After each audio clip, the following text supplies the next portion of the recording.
One way to make a lot of money in America today is to have a good book or seminar on the subject of management, especially time management. Yeah, we're management crazy. I mean, tell me how to get more from my time, how to get more done, get other people to do things. Hey, I've got some very interesting advice, and it didn't cost me a dime. It was on a wall plaque, yep. It said, when in charge, ponder. When in trouble, delegate. When in doubt, mumble. As our society gets more complicated and more stressful, we try to delegate more and more. Things that we all used to do for ourselves years ago, at least in other generations. You know, a lot of kids used to be raised and educated at home. And then our culture got to the point where we delegated all of the education out to others. And now the pendulum is swinging back to homeschooling.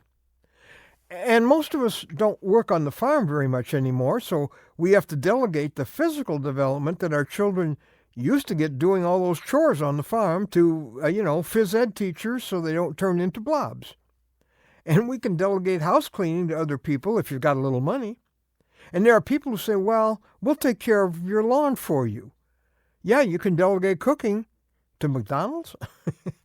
You can delegate a lot of things. There's one assignment you cannot delegate. I'm Ron Hutchcraft. I want to have a word with you today about a parent's no delegate job. Now, our word for today from the Word of God, Deuteronomy chapter 6. We're finding the instructions there that God gave to the Jews when they were going to have to raise their children in an atmosphere that had two challenges. Challenge number one, after having been pretty poor, now he's going to put them in an environment where they have lots, where they have plenty. They'll be affluent.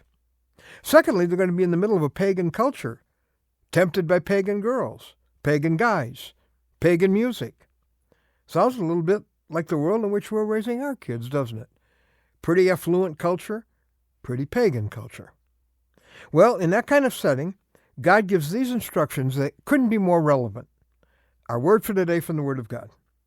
Love the Lord your God with all your heart, and with all your soul, and with all your strength. These commandments I give you today are to be upon your hearts. Impress them on your children. Talk about them when you sit at home, and when you walk along the road, and when you lie down, and when you get up. See, you can delegate some of the education of your children and some of their physical development.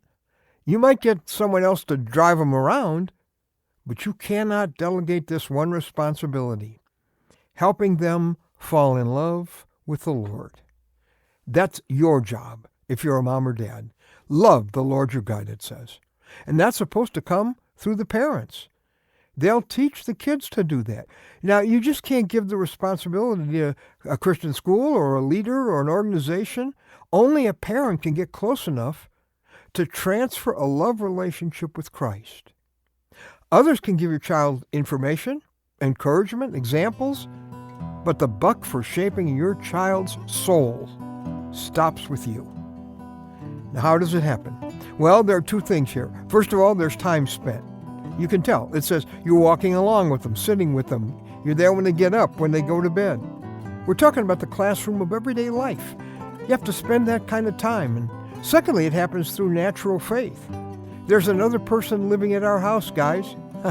This isn't just formal devotions. You learn to love Christ because he's a real person at your house, somebody we relate to, we talk to. We talk about him. We walk with him in a real and natural way in the fabric of our everyday life. So don't forget the Lord because of all the goodies of life. We fall in love with those goodies and we get too busy to do our number one job.